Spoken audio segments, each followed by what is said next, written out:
Greetings and salutations and welcome to Ultima VII, the Black Gate, and, importantly, the Forge of Virtue. That's right, oh, hold on, it's actually a little loud on my end. I'll turn that down a bit. There we go, that's a little better for me, I think. Yes.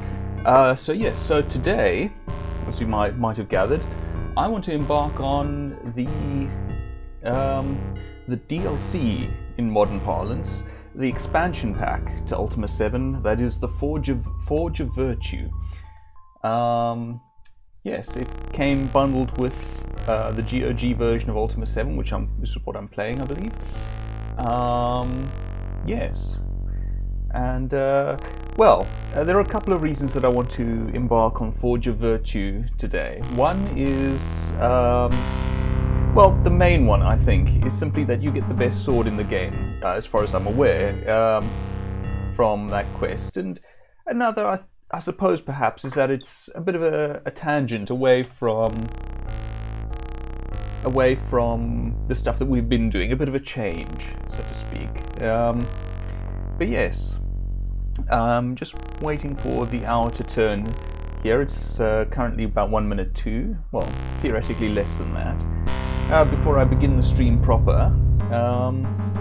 So yes, last week, in case you missed it, I did my first blind horror let's play on the stream, and it was a ton of fun. You should find the VOD on my YouTube channel, which you should find in my streams about my about section. Yeah, and I will likely do that again at some stage, I think, if I find a likely looking horror game. But anyway, for now it is Ultima, and I see the hour has arrived, so let me just tweet out quickly that I am live. There we go.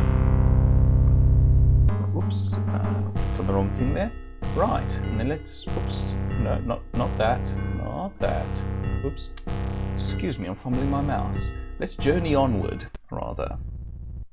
Now, when we left off, we had, I think we'd learned some plot-related stuff, which we are now going to ignore because we want to go to Forge of Virtue. So, if we look at our map, we're currently over there. Forge of Virtue's location is conveniently hidden under this scroll here, and that's where we're going to be headed, so pretty much due south. I forget what bit of information we got from the fortune teller here. No, okay, she's not going to tell us again, and I'm not sure that I wrote it down, did I?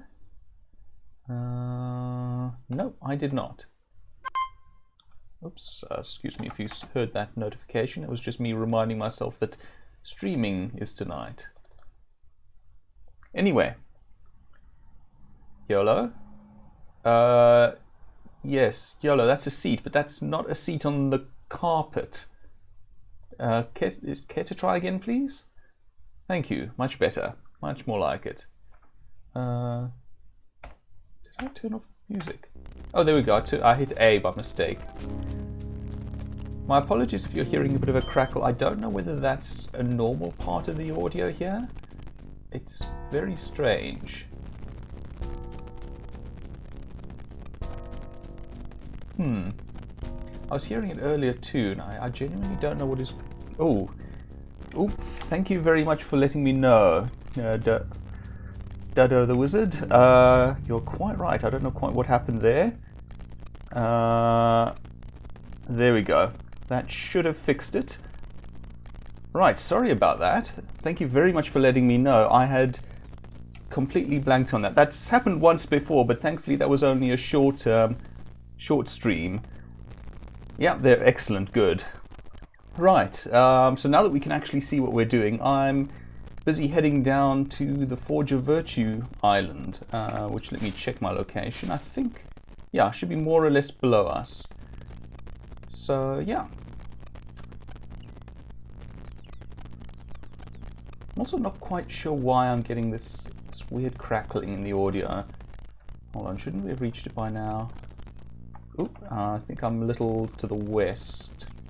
Ah, that looks promising. So now I think I recall that we want to land somewhere around here, somewhere. Oh, well, if we follow it around, follow the coastline, we should find a place to land. Oh, the crackle is a fire weapon that one of my characters is holding. Thank you very much. Yes, you're quite right. I did in fact equip a... Who did I give that thing to? Sentry. Is it Sentry? I've lost track. Anyway, I've given him a fire weapon, right. So we might want to get rid of that sometime soon because that is a slightly annoying noise. This looks like... there we go. Oops, sorry, no, that's not what I meant to do. Sorry, Yana. Just wanted to land. There we go. Let me see. It is a handy thing because it gives us light, but you can turn it off in the load save screen, really. I can turn sound effects off, but I don't want to turn all sound effects off. That's the thing. I think I'm just going to see if I can't give him something else to wield.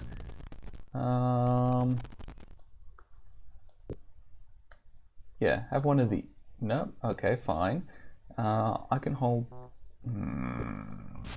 I can hold this. There we go. And you carry one of those. There, that's more like it. Excellent. So now, we just want to find an entrance, I suppose. Yes, it is such an annoying sound, you say. Yes, it is. I don't know why I didn't notice it last time. I'm guessing this is the entrance. I just want to clear the area first, see whether there's anything else in this entry section before I go in. I don't think so, but for the sake of thoroughness. Oh, there's a moon gate here at any rate. So that's nice. No, okay. And hopefully we're going to be getting a nice shiny, well, not shiny actually, a nice new weapon here. You just save quickly. You always have a bad feeling. Ooh, that's nice. I wonder whether they just recolored... I wonder whether they tinted or desaturated the dragon sprite, or whether it's a separate sprite they basically copied from the dragon sprite. I don't know. In any case, oh, I see someone there. Nice statues. Suddenly, your mind is filled with the crystal clear resonance of an authoritative voice. Greetings to thee! I am the keeper of truth. Dost thou seek the wisdom and boon of truth? Not just yet. I want to chat to someone then. I wish thee well then. Alright, before we start any of this, I think that is actually starting the quest. I think I want to chat with this fellow first if I can find a way in. I think there's probably a secret door here somewhere. Yes. Okay, so I need to go around. That's fine. If that light will get out of the way. Oh, I need to take a moon gate to get in there. Tricky. Okay, I could try that moon gate that's outside, but let's see whether... Yes, I know. Let's see whether there's anything of interest up here. You can no longer watch as you've never been here and don't want spoilers. Good luck to you. That's fair, Dado the Wizard. Thank you very much for joining me in any case, and thank you again for letting me know that the screen was blank. Yes, go well and have fun when you do get to this area.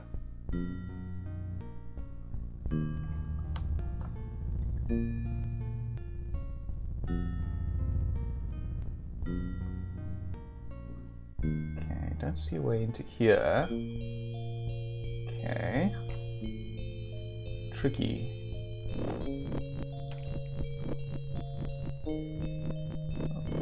Earthquakes. Oh, there's a door. I completely missed that there was just a door here. Didn't need the secret door at all. At your approach, the old man straightens, and looking directly at you, he says, "Well met, Thorm. I am called Erethian. Although thou dost not know me, I know thee well. I have seen thee destroy Mondane's power and so defeat that misguided mage, and I have seen thee vanquish the enchantress Minax.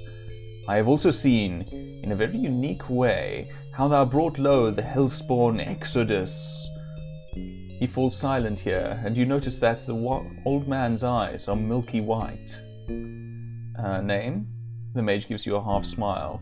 "It would seem that thy memory is failing thee, Thorm. As I have said, my name is Erethian. Yes, but I have to ask name first. It's sort of a thing, a compulsion, really, for the Avatar. In any case, job. I am a follower of the principle of truth.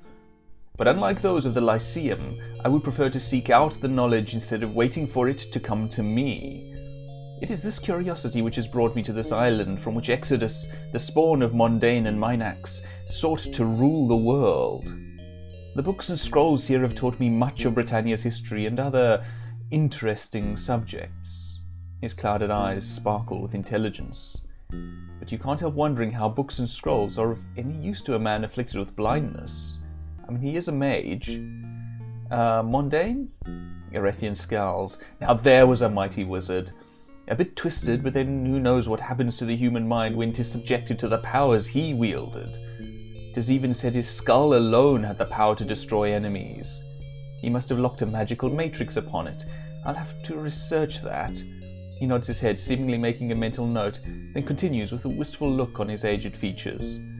"I would have loved to study that fascinating gem of immortality, but alas, I was born in too late an era." Minax?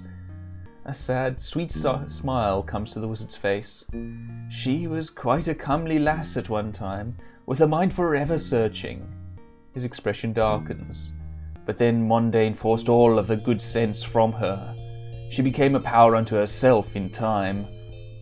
I do not think she quite rivaled her former mentor, Mondane, but she was a force to be reckoned with nevertheless. And that thou didst with the quicksword in Nilno, that act will most likely have tales sung about it for the next eon." I think I may have accidentally skipped a line, sorry about that. Under his breath he adds, "Even if Iolo's the only one who sings it." With a look of indignation, Iolo says, "Pardon me, sir, but I will have thee know that ballads of the Avatar still grace all of the finest drinking establishments of Britannia. And what a dubious distinction that is."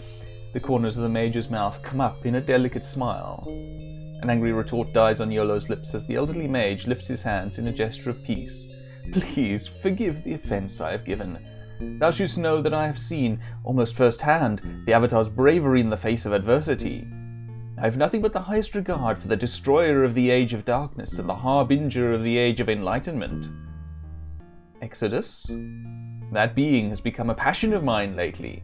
He almost glows with excitement. Indeed, 'tis what brought me here.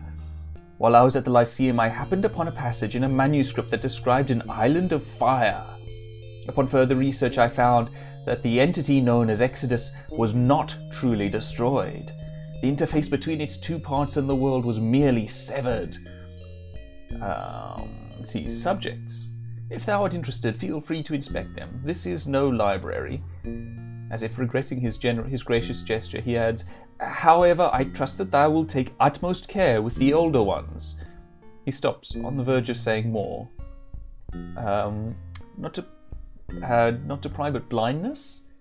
The old mage seems on the verge of saying something, stops, then says, "Were quarters not so confined here, I'd show thee that my blindness in no way hampers my abilities." His affliction seems to be a touchy subject with the mage. "Ooh, my apologies. I'll never get any work done like this. What do you wish of me?" Erethian seems a little peevish at this point. Let's see if we can get back to where we were. Right. So I think we got some topics out of this. I'm just going to click through quickly to get the topics. Yeah. Maybe let's not talk to him about his blindness next time. Excuse me while I click through all of this, but hopefully not too quickly. Right, okay, subjects we've been through. Oh, bit click through this quickly as well. Right, we're back where we left off. Gem of Immortality. Oh, excuse me, hold on. Almost choked on a bit of saliva there. Well, not really choked. In any case, never mind. Milky eyes glitter up at you like twin marbles. Ah, yes, but thou knowst all too well about that little bauble. After all, it was thee who smashed it into the shards which caused thee so much trouble during the regency of Lord Blackthorn. So much power that even in a shattered state, its magic still flowed. 'Tis sad to lose such an artifact. I don't entirely disagree, honestly. As if suddenly remembering with whom he is speaking, he meant much better than having Mondaine running about mucking with things, I suppose. Yeah? Skull? 'Twould seem that someone, he pauses dramatically, let that slip into a volcano. His wry smile belies his careless tone. Inilno. Ah, now there's a question. I've heard naught of its existence since the Age of Darkness ended. Would that I knew its location. It was reputedly a great item of magic. Didst thou find it so? He cocks his head to one side as he asks the question. I haven't actually played that particular game, I don't think, but I'm going to presume that I did and say yes. Yes, 'tis a pity to lose such an item of antiquity. Perhaps as time unfolds it will turn up. Mayhap. These things have a way of surfacing at the strangest times. 2 parts. One part, his psyche, we shall call it, was taken by the Gargoyles who live below us in a realm on the other side of the world. A truly fascinating culture they have, but I digress. You begin to wonder just how long this old man has been out of circulation, since, of course, as we know, the Gargoyles no longer live down there. He continues, the other I have here. I call it the Dark Core, because without the psyche, it is mostly lifeless. His face appears to youthen, and you feel as if you are speaking to a child describing his new toy, or perhaps pet. I believe 'twas the removal of the psyche from the core that caused this island to sink beneath the waves. Interesting. Interface. His expression is unreadable. The machine that thou destroyed was Exodus' means of communication with and control of the world. When it was destroyed, his psyche could no longer retain its hold on the Dark Core. I have often wondered if another interface was implemented, would the psyche return, or possibly be regenerated? As his idle musings begin to run toward possibly dangerous conclusions, his mouth audibly snaps shut. Ow, that was unwise. Gargoyles.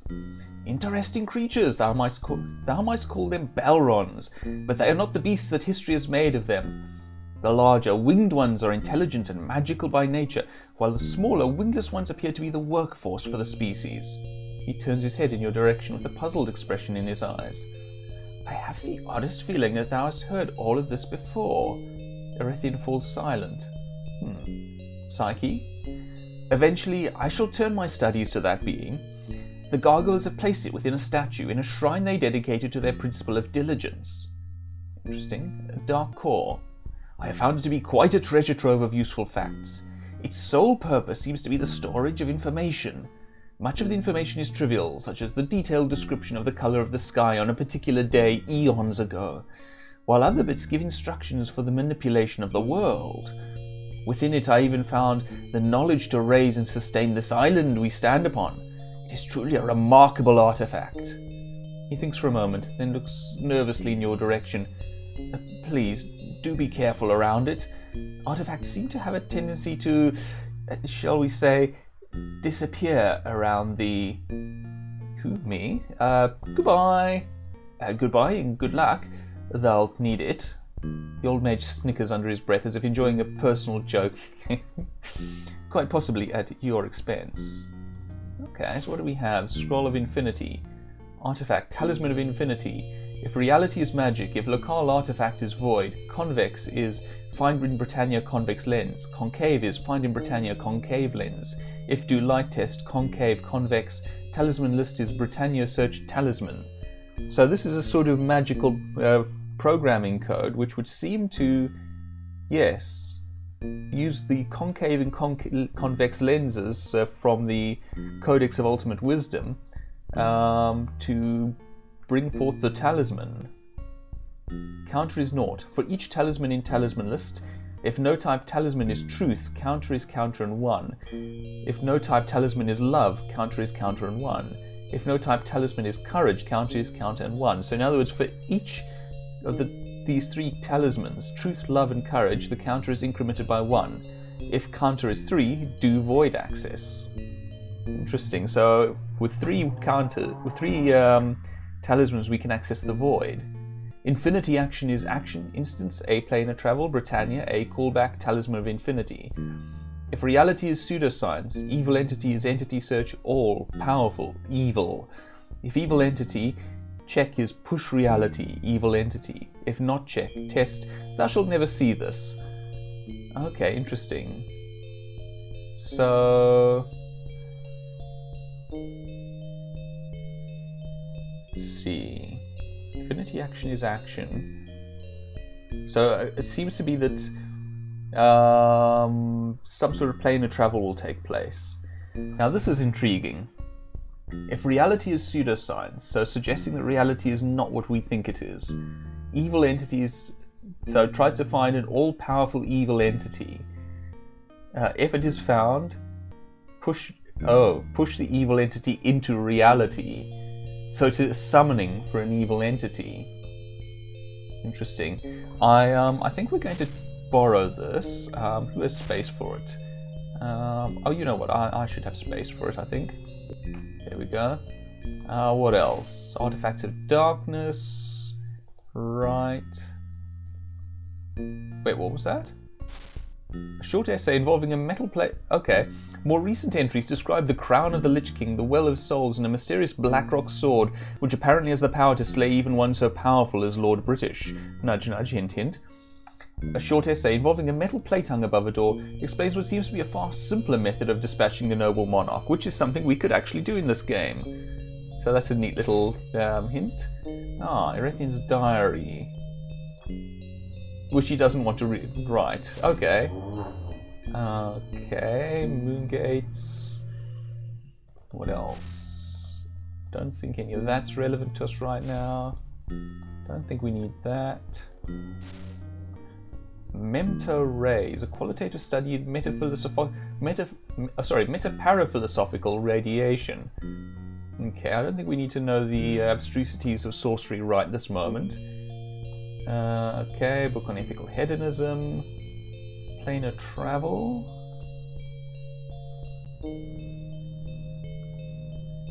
Shears. I'm going to presume this is his and leave it be. That this might be relevant to us.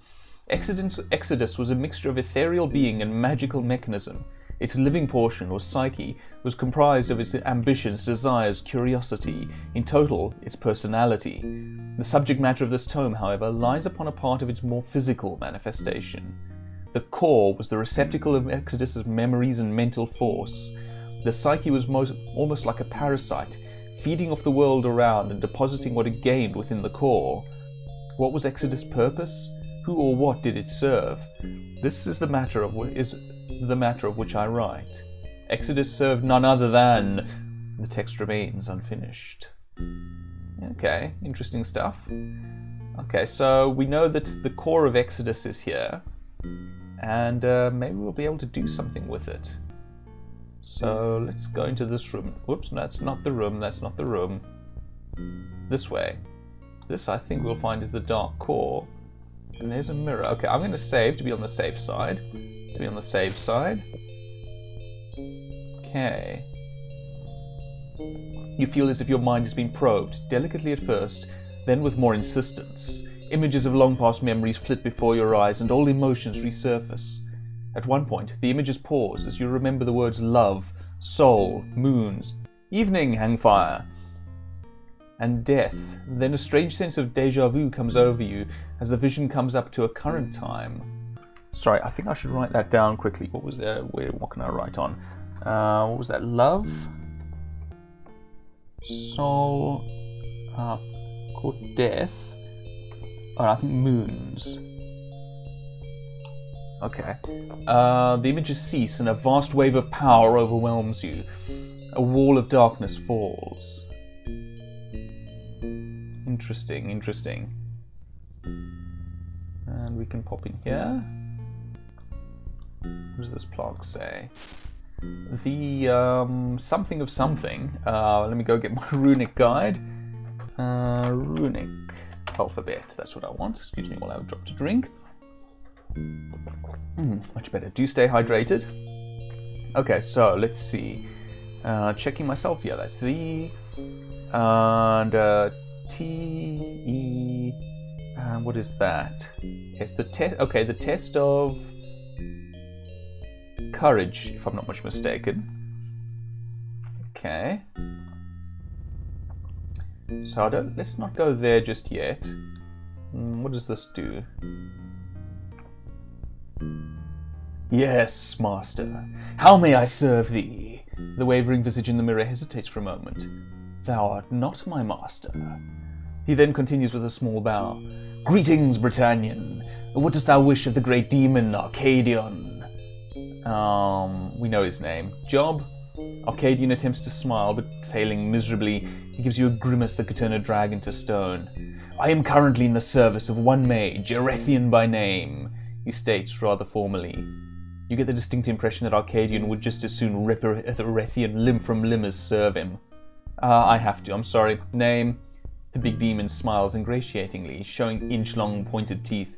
As I have said, I am the demon Arcadian. Erethian? He is my master. The demon's smile contorts into a scarcely hidden scowl of hatred. Until other arrangements can be made. Arcadian's toothsome smile appears on his shadowy features. Demon?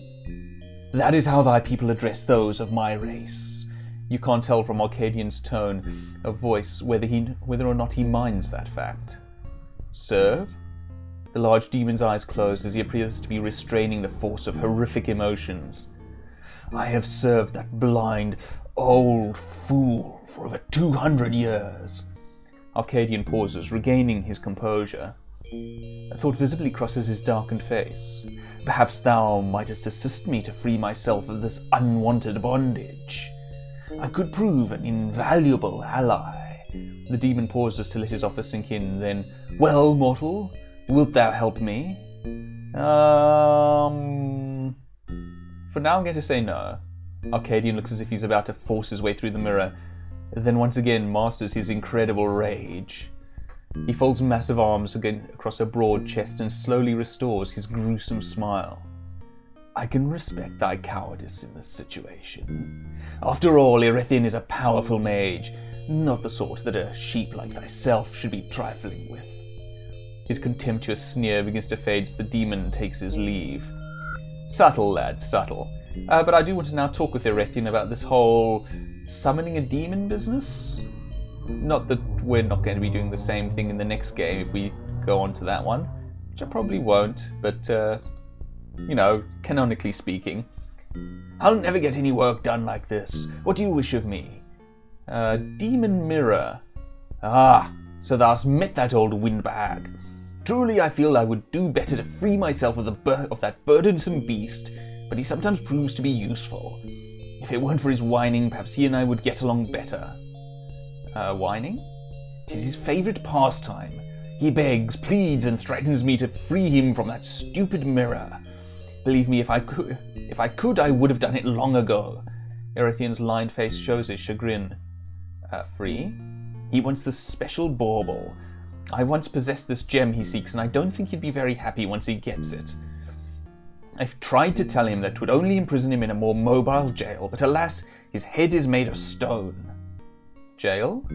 Quite. Arcadian seeks to have dominion over Britannia and believes that the gem will give him the ability to exert his power here. In truth, the ether gem works in the reverse. His power will become accessible to the one who possesses the gem. Ether gem. The gem was pilfered from me by an ill-tempered dragon. She blew her way into this castle, waylaid the golems that protect the shrine of the principal, then destroyed a perfectly good secret door on her way to the test of courage. I'd like to have seen her squeeze through the hole she made. It is hardly big enough for a creature of her bulk. The Major's milky eyes twinkle with suppressed mirth. Golems? Yes. This pair of man-shaped magical constructs used to guard the shrine of principal, but alas, One fell prey to falling rocks when the dragon assaulted the castle. The other picked up his brother, for lack of a better word, and carried him off through the portal to the test of love. Shrine of Principle. The shrine lies through the doors to the rear of the main hall. There thou canst find 3 statues, each one dedicated to a principle set forth by Lord British at the beginning of the Age of Enlightenment. Conspiratorially, he adds, a bit stuffy, but they make nice cloak racks. Test of Courage. I believe 'twas set in motion by Lord British in order to test, he gestures in your direction, a virtuous heroine's fighting ability and courage. The statues in the back of this castle can tell me more about the tests, though. Erethian grins mysteriously. Test of Love. I've not had the chance to inspect that oddity yet. However, thou art welcome to peruse it at thy leisure. He smiles like a grandfather giving a present to a child. Okay, goodbye. Goodbye and good luck. Thou'lt need it. Okay. Well, I think it is time to embark on the tests. So, actually, let's chat with Arcadian one more time. Let's tell him that we're willing to free him. That is not the door to his place. Hey, Arcadian. Run along now, little mortal. Do not pester thy betters with the idle rantings of thy tongue. He appears at first nonchalant, then his expression becomes intense. That is, unless thou hast reconsidered my offer. Hast thou? Yes. A wicked look of triumph flickers across Arcadian's face to be quickly replaced by a ludicrous semblance of gratitude. Thou truly courageous to vow to release me. My eternal thanks are thine. An oily grin coats the demon's face. Thou hast made quite a powerful ally this day, mortal. His eyes blink in what is possibly meant to be a charming manner. Release. I'll need a special gem in which to house my essence when thou crackst this prison of a mirror. His eyes are alight with the possibility of his impending freedom. Yes, good luck with that. Gem. There was one on this island, that much I know. Find it. Bring it to me, and together we shall break this mirror which blinds me to that mage. Okay. Fair enough. But first, let's go and examine these tests. I like tests, depending on the sort of test, I suppose.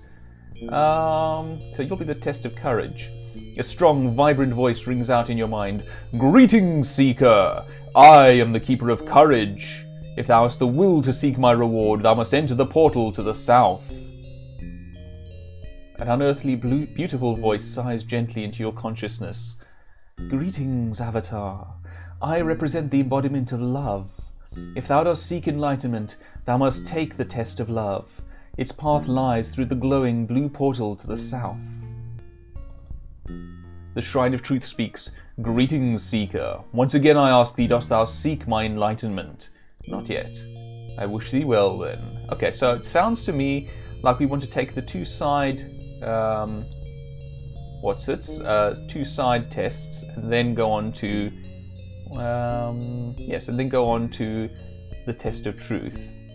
So let us do that. Now, this one's open already, so let's go for this one. This, I believe, was the test of courage. Once again, I'm going to save. Especially since we know that there's a dragon somewhere beyond, by the sounds of it. How did a dragon get through there? Do you like the Moongate effect, by the way? Ah, okay. Since we no longer have a flame sword on us, no,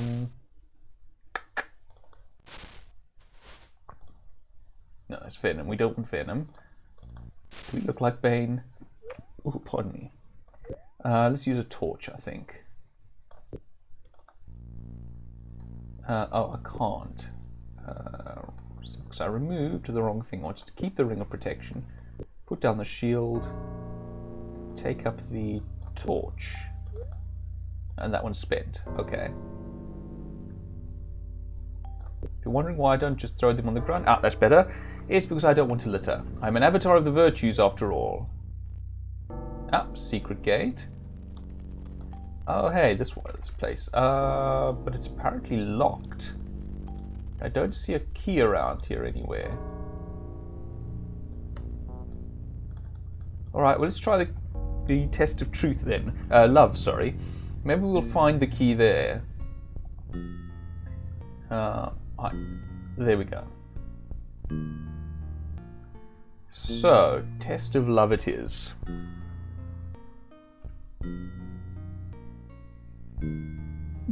Nice to be back to Ultima. I was away from it for a couple of weeks. First because of Shadowcast, or because of forgetting one stream. Yeah, Test of Love, I'm pretty sure that says. And then I did the horror stream last week. Ah, here we are.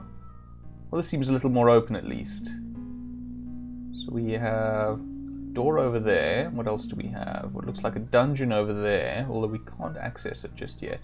Ah, this will be the golem that was mentioned, but let's keep looking around first. Explore first, interact second. A couple more doors. Oh, a grave. Guys, please don't walk on the grave. Ooh, kittens, that's a big chunk of runish. Okay, hold on. So that is an H. Here lies B.E. Bella?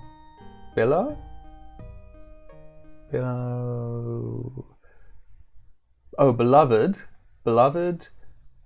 Father? Yes, father, I'm pretty sure that is. Where's F? Yes, beloved father and M.A. Master. Beloved father and master. That's an interesting gravestone. The golem did that, I'm suspecting. And we have more doors. But one does not simply walk into more doors. The stone statue stands with a lowered head.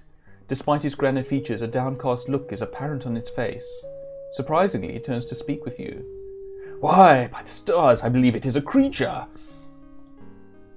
Help him? It asks carefully, pointing to the fallen statue lying beside it. Name. My master named me Bollocks. Okay. I'm presuming that's a reference to Pollux, as in Castor and Pollux. Castor would make a certain amount of sense for a sculpted creature. Job. I am a guardian of the shrines of the principles. Help? My companion, Ajar. He is dying. Thou must help repair him. Please, I beg thee. I have a book here that Ajar told about. Our creation. This might help bring him back. He hands you a very old tome. It is evident the book has seen much use, for the leather covering is wearing away to reveal the wood beneath, and the pages are quite dog-eared. I have already set up 5 rocks to mark a spot for the blood. Master. A Stelleron made us. He is our master. Guardian? We were created to protect the shrines of the principles. Only the Avatar should use their power. Ajar and I were keeping watch when the wall fell on Ajar, and a loud noise came. I carried him here so that I could restore him, but I do not know how. Ajar, he is my brother and my friend. We protected the shrines together. We cannot let him stay like that. Help me assist him. Blood? I did not understand the book, but I remember blood. Maid? I know nothing about the process, but a Stelleron once told me he used something called magic to give us life and animation. The golem pauses, obviously conscious of his next thought. He did not like his solitude. He said he was lonely. Lonely? As Stelleron said, it was how a person feels when no one is around. He told us how happy he felt after we were born. He called me a son. Magic. I do not know what it is, but there are many books in his house. Perhaps there is something there about magic. Books? There are several more books lying about the house. I do not know what they are about. Ajar read them. Bye. Goodbye.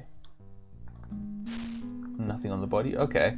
So, time to go check out the house, I suppose. Oh, it's quite a nice, neat and tidy little place. Logbook, Castelleron. I have grown lonely here on the island. Despite my golems, I have no one with who I can converse, no one with any personality. Even the animals spend less time here than on the main island. Each day I look upon the horizon for a sign of someone. I have no fear of strangers, for either I will meet the Avatar, or the golems I created to protect the shrines will fend off hostile visitors. I'm exhilarated. Today, while on the main island, I happened by a tree. Very exciting. While this is not inherently odd, I noticed that the tree seemed to grow not out of the ground, but from a large rock. Equally unusual was the 5 stones surrounding it, each located the same distance from each other and from the center stone. They looked very much like they could represent vertices of a 5-pointed star, and when I realized to what I was a witness, the legendary Stone of Castamba. Even had I not noticed the tree of life springing forth from the boulder, the pentacle of rocks gave all away. The first test was a success. I used a pick to chip away a bit of the stone. I was startled at first by the bleeding, but as I heard not a whit of any sound indicating pain, I continued. I'm about to confer with the book to determine my next action. I'm afraid I will have little time to continue this journal for the moment. I realize that a true scientist would record daily with the utmost accuracy what he has done and witnessed, but the amount of work each day requires leaves me long past the point of exhaustion. Oh, sorry to hear it. I've done it! My newest 2 golems can actually speak! They offer original comments, not mere echoes of my own thought. The instructions in the book are correct. Bollocks, my first attempt, succeeded, but my inexperience left him a little less intelligent than I would have preferred. However, his brother, Ajar, benefited from my mistake with the other, and has full speech capabilities. As I sit now writing this, I can hear them discussing the weather. I must go now and talk with them. Oddly enough, the sky no longer seems overcast. What's in here? Oops, knife, some clothing. A bandage is not a bad thing to have. Golems from Clay to Stone by Castodon. Stone golems can be created from any hard rock. However, it is important to note that the enchantments require they be anthropomorphic in shape. Any other construct or an incomplete one will not be able to hold the creature together or permit locomotion. Once a sufficient amount of stone has been gathered and placed roughly in the shape of a man, thou must cast the spell Vasrel Ilem. Thou must cast the Vasrel Ilem spell. See Appendix QQ for spell description. To form the rock into a person. Needless to record, perhaps the creature will barely resemble anything human, but will be able to function similarly. The next enchantment is Kalmani, Appendix QQ. This will breathe life into the newly created golems, or rather breathe animation into them. Once created, each golem will have enough rudimentary intelligence to obey and respond to 3 single-word commands, or 1 extensive request of any length. Appendix K, the Stone of Castamba. This mythological rock has legendary powers that permit one to shape and enchant stone, and only stone, to create golems by following only a single short ritual instead of the lengthy and time-consuming process described in previous chapters. Though the stone's existence has never been confirmed, there are also other purported powers that could make a risky investigation quite worthwhile. For additional information, see The Stone of Castamba by McCuth. Okay, interesting. What else do we have? Nothing much else going on in here. Someone's shirt? Oh, okay, they think this belongs to someone. I mean, I suppose it belongs to the golem. What's in here then? I've just realised that I've left the torch running. Oh well. Ooh, almost double clicked on that. Okay, I don't see anything of any further interest in here. Okay, hold on. Whoops.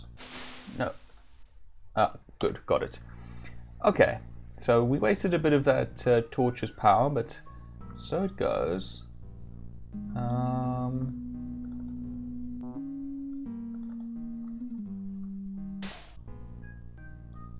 Okay, so we do have a bucket full of water in case we want it. I have a suspicion that we will, but it sounds like what we really want.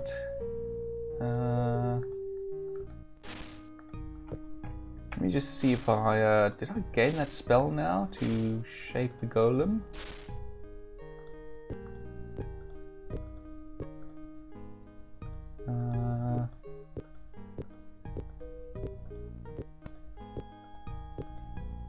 Not in this book. What about this one?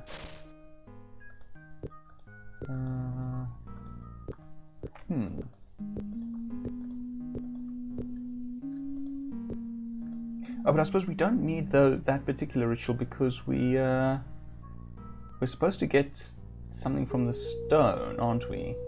So I suspect the next thing to do is to go in here, which I suspect is going to involve a dragon.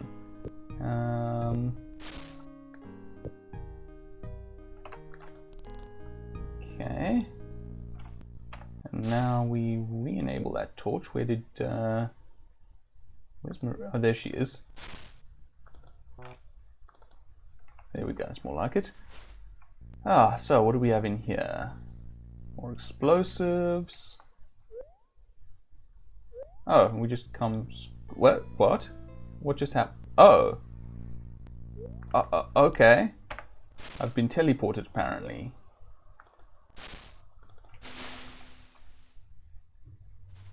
There was a backpack there. Hold on, I want to go, well, back.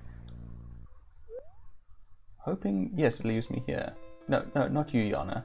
Sorry, excuse me. They really want us to have explosives. Alright, fine. Who has some carrying capacity? We do.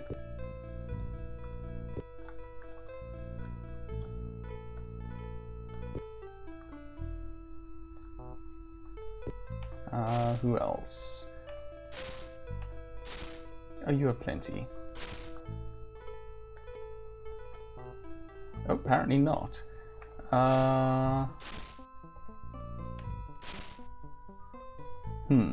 Okay. Just shuffle things around a trifle.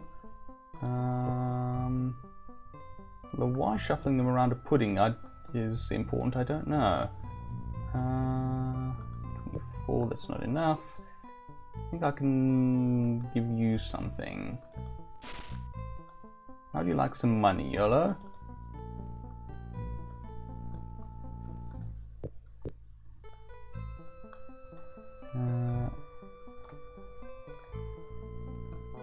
Still too heavy. Take some more money then. Oh no, wait, that's my bag. My bag. That's his. This is the one that I want. Yes, of course, Cillian. Still too heavy though. How about some gauntlets? Still too heavy. Okay, fine. We're gonna make do with one. And do we still have Yana? Oh, okay, we did douse the torch. Good. Either that or it went out on us. We eat later. Okay. Ah, so this must be the stone. Okay, good, good. And a deer.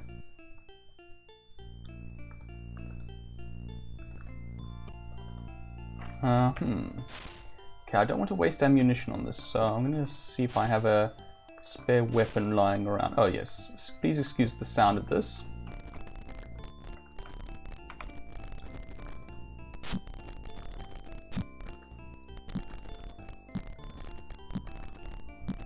Maybe I need a pick? Okay, well in that case, put this noisy thing away.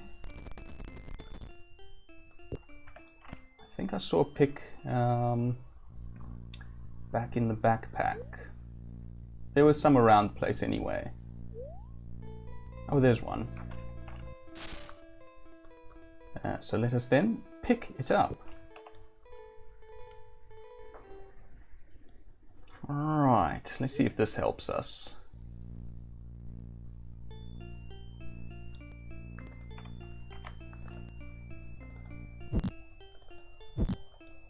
That do anything?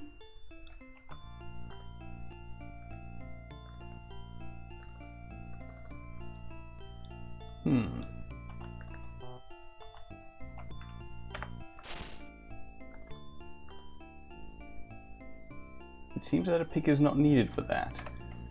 Okay. Maybe I need the bucket to collect some of that blood? I'm not sure. Have something to drink quickly. Excuse me if you heard that.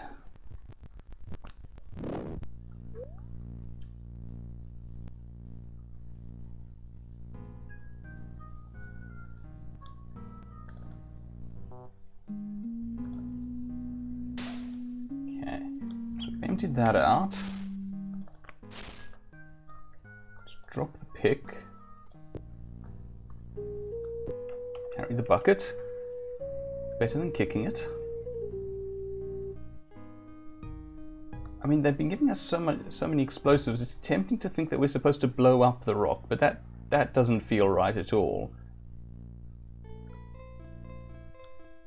Especially as this is the test of love of all things.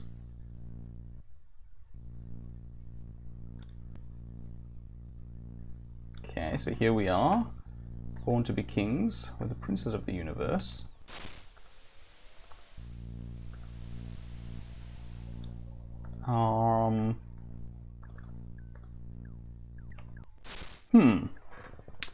This is not working.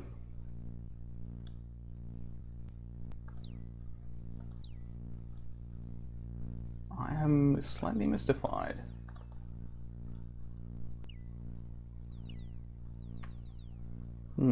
Maybe I'm supposed to have cast a spell there.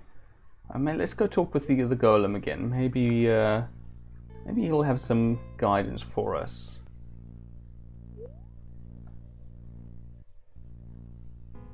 We do have a save. We do have saves, so if we've messed up something, we can always reload. Let's see. Click through.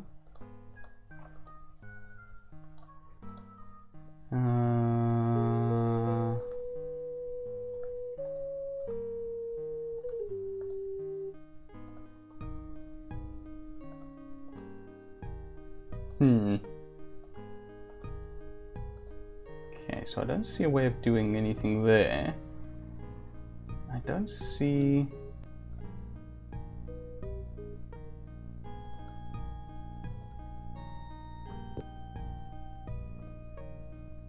bed here, plant. There's the well where we can get water. We could try digging up the grave, I suppose, if we're feeling so inclined.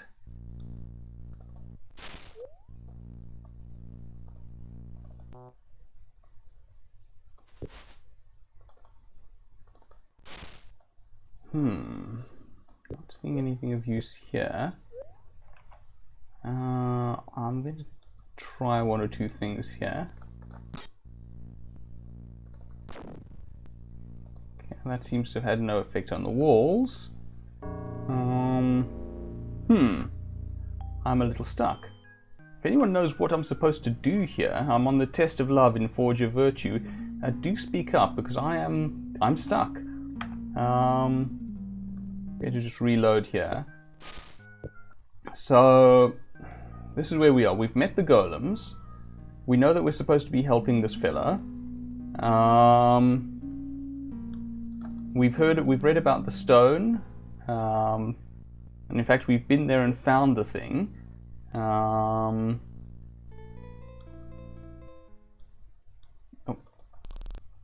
not open because I reloaded. Here we go. So here's the stone, here's the tree, and it seems that something was done in order to something was done with the stone in order to bring the golem to life in the first place. And I suppose we're supposed to do that again ourselves, but I haven't found a clear description of what was done. Now, the Diary of the Mage talks of chipping a piece of the stone away to animate the golems, but I can't. I've tried using a sword, I've tried using a pick on it, none of that seems to work. There's talk of this blood that it has on it. I've tried using a bucket to collect that, and that doesn't work. I do not know what I'm supposed to do here. So, again, if anyone knows, please do pipe up. Oops. Get our party out of the way. No hidden doors there as far as I see.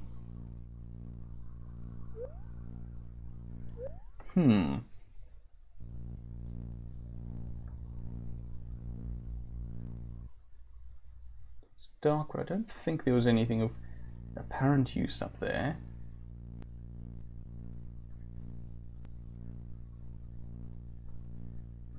I mean, the book did describe... where was it? Yeah, oh, right, fine. Did describe spells to form the rock into a person, and maybe we're supposed to do that. But I don't seem to have a way of chanting that. And this section on the Stone of Castamba seems to indicate that it's not required anyway.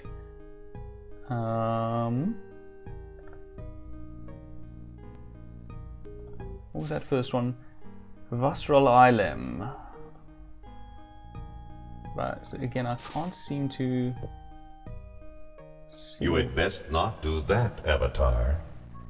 I don't see why not, Guardian. We're trying to help someone. All of that.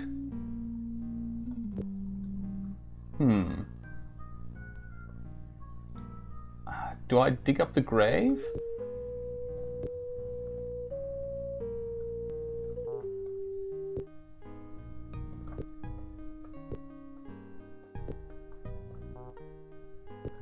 Doesn't look like it. So I'm just going to restore that. I don't really want to disturb a grave without good reason. I'm just going to go through to the stone again, in part so that my character has actually been there. I've looked in that backpack. It has explosives. There's a lot of explosives around, which is what keeps making me think I'm supposed to blow up the stone, but that doesn't make a lot of sense. But I can't seem to interact with either of these. I'm really at a loss. Alright, let's keep things moving. What I'm going to do is I'm going to look up the answer.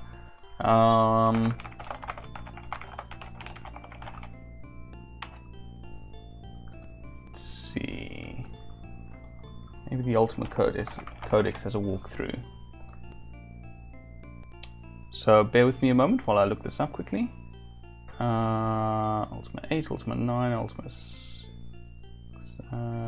7 walkthrough. Does that include Forge of Virtue, I wonder? Yes, it does. Good. Test of Love. Okay. Right from the start, take the bucket, then enter the western mine and take the pick. Afterwards, talk to the golem and promise to help. So that he gives you the... Oh. I'm being silly. I completely forgot that I was actually given a ritual book. Now I just need to find it. That's the Scroll of Infinity. No, that's that thing. Who got it then, is the question. Is this it? No. Don't think either of those are there.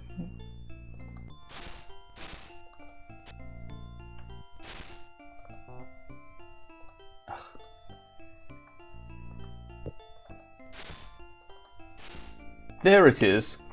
Okay, that's what I was missing, I believe. The Stone of Castamba by McCuth. Legendary rock? Perhaps. Powerful relic? definitely. The Stone of Castamba, named for the mage who is rumoured to have enchanted and placed it, is said to be located on the Isle of Fire, also the location of the shrines of the three principles. Of course, since knowledge of the isle has long since disappeared, knowledge of the infamous stone is equally mysterious. However, through research and study of Castambra's diary, I have brought to light a few clues to the stone's whereabouts. The major purpose of the stone's power is to animate inanimate objects, statues, golems, tools, etc. In addition, should the desired object be one already imbued with the power of conversation, the stone will enhance such powers, giving the object, or rather creature, independent thought. Historians claim that it is with this stone that Castambra concocted creatures of such deep personalities that, from behind a curtain, it was impossible to differentiate between a person and one of his creations. They solved the Turing test. But how do I capture this ability? I hear thee ask. First, assuming thou hast already discovered the Isle of Fire, no mean feat, I assure thee, thou must search for the pentacle of rocks, 5 boulders arranged as though they were vertices in a pentagram. In the centre thou shouldst notice a 6th rock, from which grows a large, healthy tree, the tree of life. This 6th rock is Castambra's stone. However, finding the stone is only half the battle, the other is knowing, I think. For now thou must perform magics beyond the abilities of normal men. Thou must... Odd. This page is smudged with dirt here. I cannot make out this text.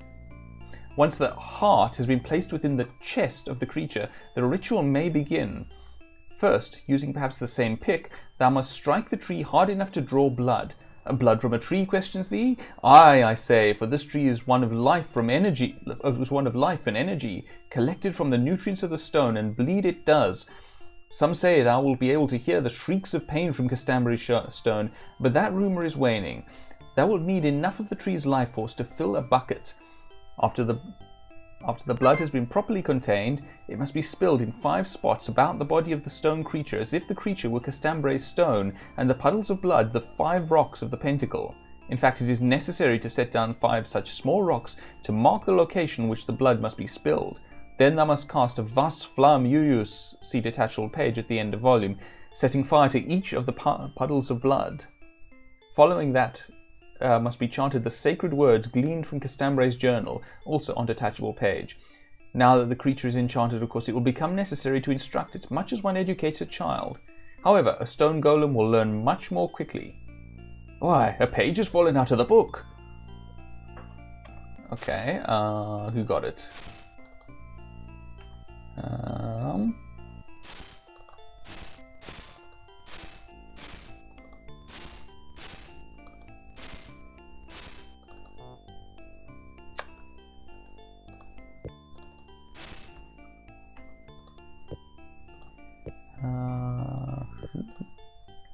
Who got the page is the question, or did it end up on the ground, I wonder.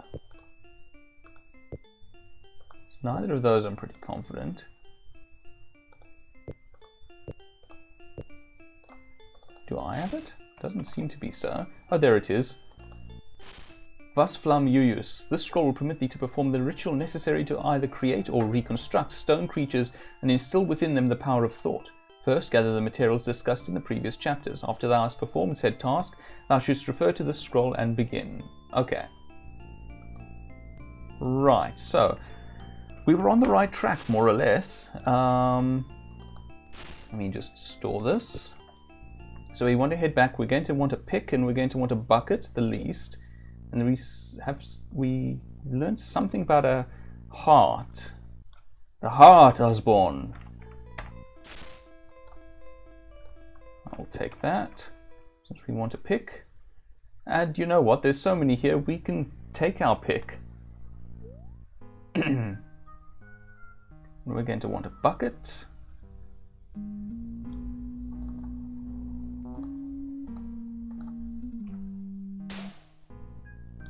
An empty bucket.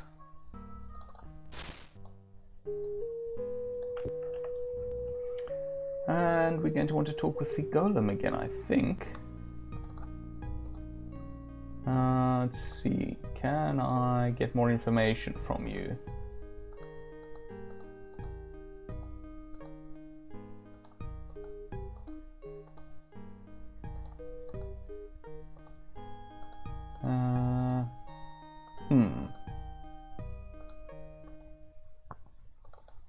don't see anything that resembles a heart, Osborne or otherwise. Okay, well, we've made progress, so let's save.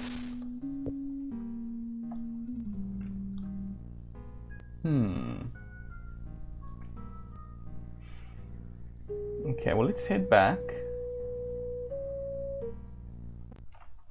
Have a drop to drink while I'm at it. That's better. As I said, do stay hydrated. It is important, do you think, or at least helpful? Well, it's certainly important that you stay hydrated to some degree. Okay, fine. A bit of juggling here.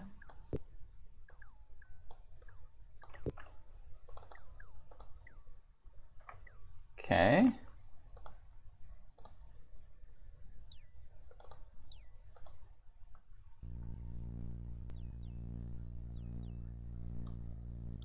Okay, so there's the blood. So now, I suppose we use the bucket. Did we get a bucket of blood from that?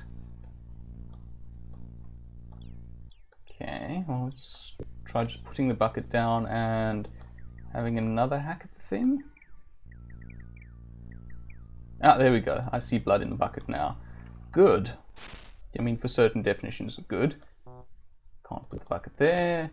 We're just going to dump this bucket full of blood in a sack in our backpack. Seems about right to me. So we have the blood.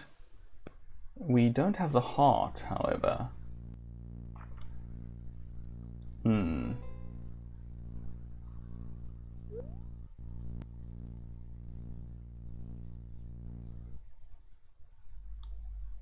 Can you help us up with this? Apparently you can't. Right, well, let's try splashing the blood about the place then. Not that one. That one.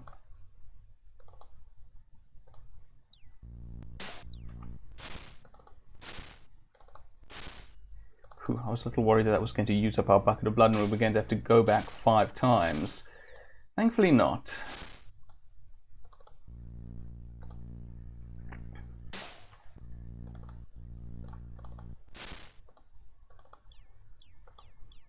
No, not there. Wrong stone.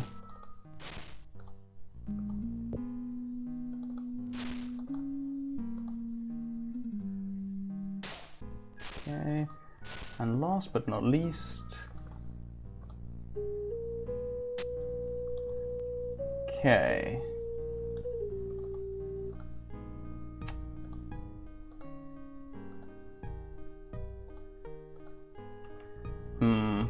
Okay.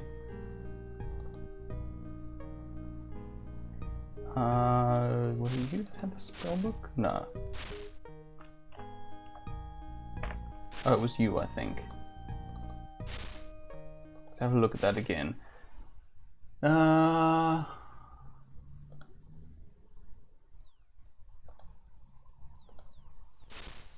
Once the heart has been placed within the chest, the ritual may begin. Using perhaps the same pick. So it sounds like there should be a heart made from the Stone of Castamba, I'd guess.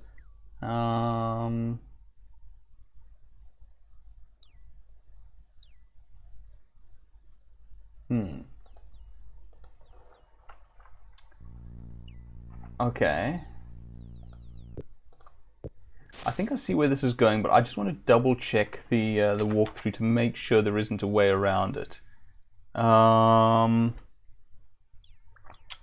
Let's see. Important, you must use the pick on the tree, not on the stone. Okay. Return. Okay.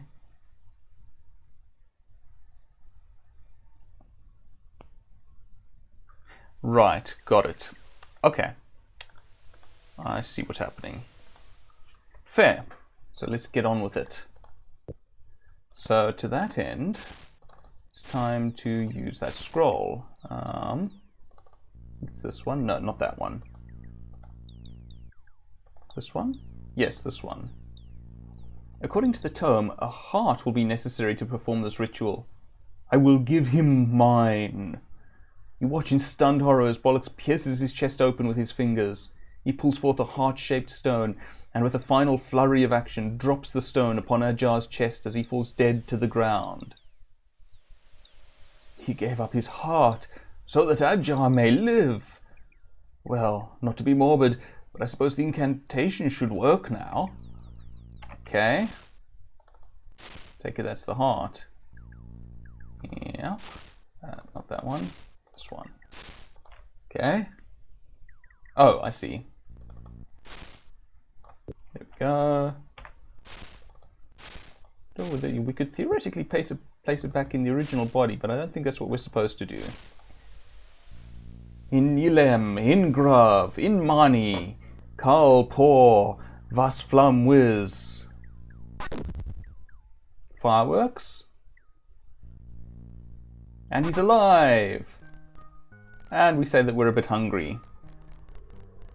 Hi there. Greetings to the Honourable One. I can but assume that my presence here was thy doing. It becomes quickly apparent that this creature possesses a greater capability for speech than his fallen companion. The recently raised golem stares down at the prone, lifeless body of Bollocks. Quickly he looks up at you. What has happened? Sacrificed. You quickly relate the details of Bollocks' death as he pulled the object from his chest and placed it in the other golems. He sacrificed himself by giving me his heart. The fool! His words are insulting, but his tone is affectionate. I must help him, as he helped me. Wilt thou assist? Of course. Very good, he says, notably relieved. I thank thee in advance. Name? I am the golem called Ajar, at thy service. Job? I am one of the guardians of the shrines of the principles. That was exactly what Bollocks and I were doing when the wall fell and crushed me. Fool? Poor Bollocks did not know of the Stone of Castamba. His sacrifice was, perhaps, unnecessary. Hast thou perchance come across Macuth's The Stone of Castamba? I have, yes. Dost thou have it with thee? Yes. His eyes reveal his hope. As he takes the book from you, it almost appears as if he is smiling. 'Tis as I suspected. Bollocks thought he must sacrifice his own heart to return my life. If you were to believe it possible, you would feel positive you had just seen a drop... Sorry, that's not his dialogue. That's narration. If you were to believe it possible, you would feel positive you had just seen a drop of water fall from the golem's right eye. The poor fool gave his life for mine. I can only hope I would have done the same. Doing so now, however, would help nothing, for once I was gone, Bollocks would simply repeat his act. You hear a sigh coming from the golem. I don't mean to be irreverent, but did the matter not involve death? It would be a humorous sight. The two golems popping up and down as one passed the heart to the other. However, smiles Ajar, 'tis not necessary, for had Bollocks known what is covered by the smudge, he could have told thee that a new heart may be cut from the tree of life. Look here, he says, pointing to a line in the tome smeared with dried mud. I remember this from before. Thou canst take the very same pick with which thou didst collect the blood, and procure a heart for Bollocks. Of course, after thou dost place the heart upon Bollocks' body, thou must again perform the same ritual of blood. Bollocks? Thou hast already met him? He is my older brother and my friend. Shrines. Surely thou hast heard of the shrines of the three principles: truth, love, and courage. We golems were fabricated to protect the shrines. For only an avatar, the avatar, may utilize the awesome power they can convey. Older? Master Estelaron, we actually called him our father, created him before he did me. And he instilled Bollocks with a personality first. Wall. I do not remember the incident clearly. However, I will relate what I can recall. Bollocks and I were standing guard in the shrine room of the principals when we detected an intrusion into the castle. I remember nothing more than being aware of great heat and then part of the wall crumbling atop me, crushing my legs. I suppose Bollocks was more fortunate. Was it he who carried me here? Yes. Then it is imperative that we find a way to bring him back. If nothing else, I owe him my gratitude. Bye.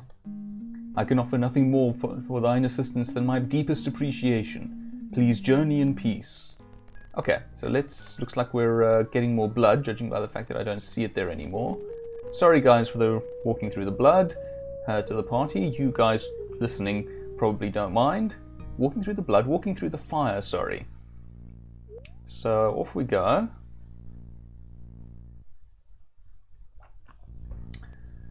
Alright. I think once we pass this test we'll probably call the stream. So, first things first. I'm going to put the bucket down again on the presumption that we need more blood. There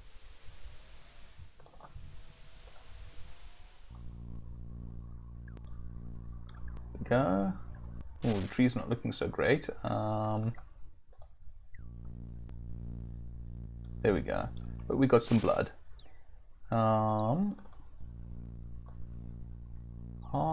and blood won't fit. Okay, fine. That one. Oh, that tree's not looking great.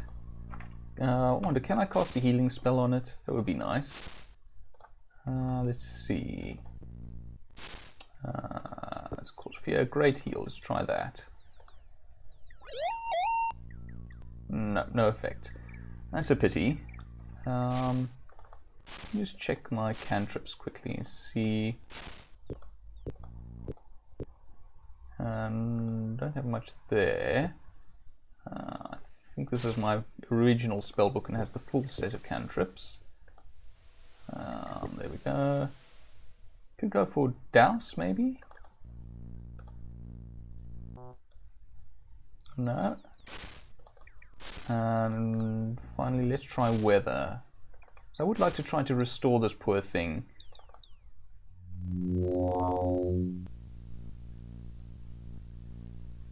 There. Hopefully that will help at any rate.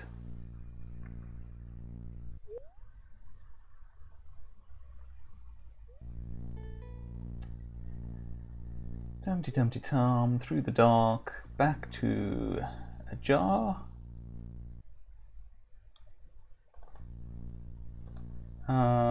What next? Dost thou have the book in time? Oh yes, yes. Oh yes, so we've done this already. Okay, never mind. Just click through until we can say goodbye. Okay, so we want now to repeat the ritual. To start with, we want to provide him with a fresh heart. Next, we want to splash blood over these stones. Seems kind of appropriate to be doing this in the rain or snow or whatever precipitation it is that we see here.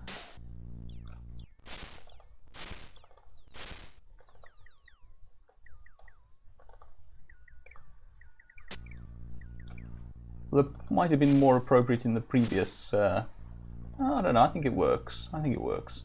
Anyway. So, we've done that. Now it's time to read the scroll once more. This scroll, I believe it is. Here we go. We go through the spell. Someone's hungry. And... oh, the tree's better. Excellent. And there are fireworks. And they're both back. Bollock stares ahead, almost vacantly. Despite his features and lack of motion... missed that. I wanted motion. Thankfully, it just popped up on the stream. It is apparent by his expression that some of Castambra's magic still resides within. Okay, bye. Ajar, do you have anything more to say? Ajar appears to resume this stance of a more traditional Golem guardian, staunch and unmoving. However, it is impossible to miss the glimmer of intelligence in his eyes. However, he pauses. My duty also included being the keeper of the Talisman of Love. Talisman? Dost thou want the Talisman of Love? Yes. I was put here to protect the shrines and prevent any from acquiring the talisman. Any except the Avatar who demonstrated knowledge and understanding of love. The talisman is thine, Avatar. He brings his stone hand to his heart and opens a panel on the front of his chest. Reaching aside with his other hand, he brings forth a beautiful yellow talisman. I am sorry, but thou must be less burdened to receive one of three greatest of all blessings. Okay, so fair enough, we can arrange that. To start with, we don't need this pick anymore. And the bucket we don't require anymore. So what I'm going to do, in fact, is... we don't need that anymore either. I can take that up. I'm going to put that in on my back, just to be on the safe side. And I'm just going to drop that for a moment. Then I'm going to talk with him again and see... Hey, excuse me, no, come back here, please. Let's get back to the talisman. Yes.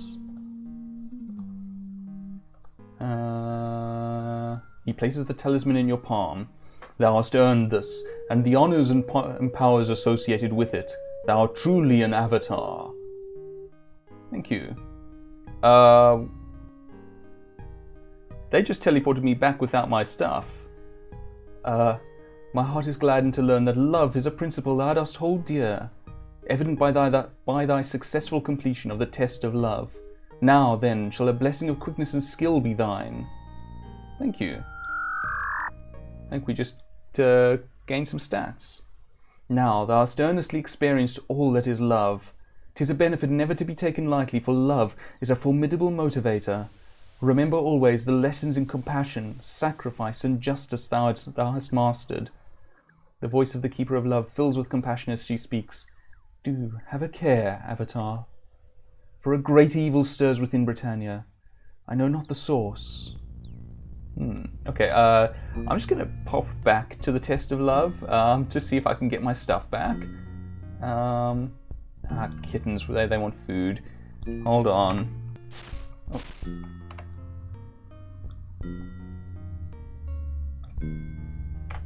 Okay.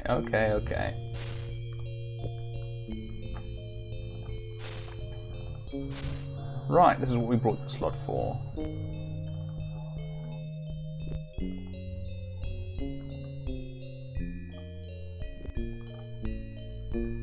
My apologies to any vegetarians in the audience, but this is the most convenient stuff available right now.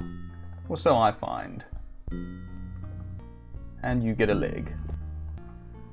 Right, now let's go back. Excuse me, Erethian.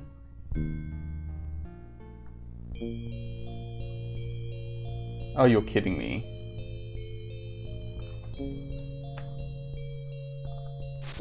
Yep. Okay, we're going to have to reload. Which was the most recent save? This one? Okay. Alright, bear with me, this shouldn't take long. What we'll do this time... Oh, right. What we'll do this time is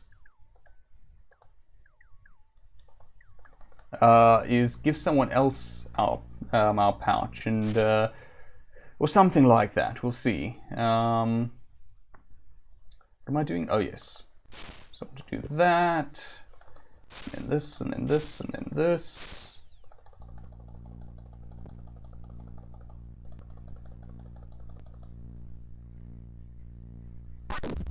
Fireworks,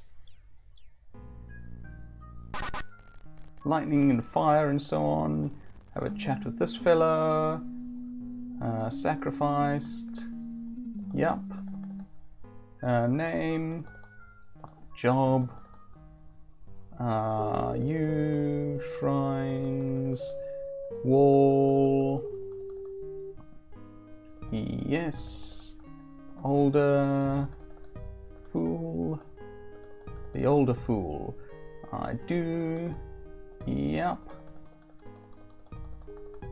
Okay. Da da da da da da da. Bye. Okay. Now we go back. Da da da.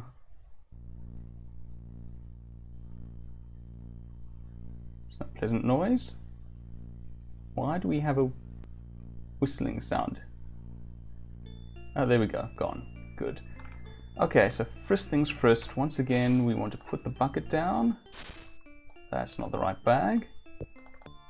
That's the right bag.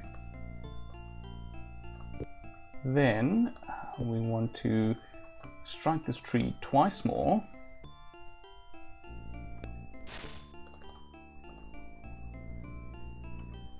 And collect up all our stuff. One there, and one in this bag, since the other should be full now. You mean won't fit? Oh, you're kidding me. Okay, fine. So we'll put the blood in here, and the heart in here. Right. Now, we won't try to revive the tree ourselves, since it looks like it revives itself. It revives automatically once the ritual is performed by the looks of things. So it does not require our intervention, as far as I can tell. And once again, we head down back here. And don't really need this anymore. Might as well put our...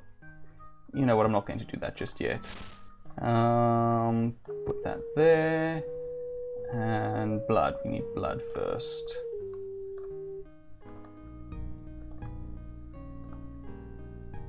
Blood there.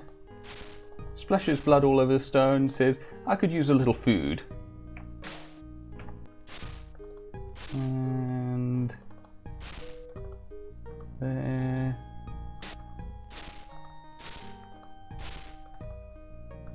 There.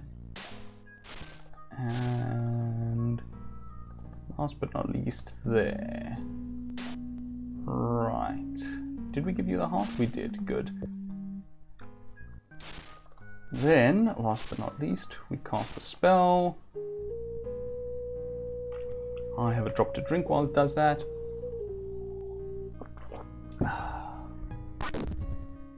The tree is restored, there are fireworks, and there are now 2 golems. Okay, before we do this, look, first things first, let's save. Let's not go through all of that again. Second things second. Firearm there, fire sword there, and I want someone to carry my second... What's it here? Okay, not YOLO. You can't do that. Said it before, but I do not like this inventory system. I truly do not. Oh wait, hold on. You have a free hand.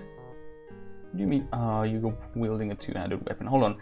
Put that on your back, if you will, please. And now carry this bag. Good. Okay. Job. Talisman. Yes, I do. There we go. And we're teleported back. We get some information. Oh yes. We get some level or some stats. A bit more information. Right. Now, you have something of mine. First of all, that goes in there, and this comes back here. Then that goes, whoops, then that, no, then that goes back into your hands. Right, and we are done with that one. So I'm going to, you know what, I'm going to feed everyone since we haven't done that this run. Where's Yellow? Well, this since we reloaded, that is. That's not the one. We don't want to feed people green potions, I don't think. You have one, and I think I missed there. You have one. Okay, nothing happens when you do it on the floor. I was just curious there for a moment. You have one. Whoops. Double clicked. You have one, and you have one, and you have one, and you have one, and you have one. Good. Everyone's eaten. Everyone's eaten, but no one's eaten. Right. So we're at the test of courage. And I think at this point, we're going to save. And indeed, at this point, we are going to quit. I think I'm going to call the stream here. It's in fact later than I intended, but I've had a lot of fun. I hope you have too. So, thank you very much for joining me. Stay well, and goodbye.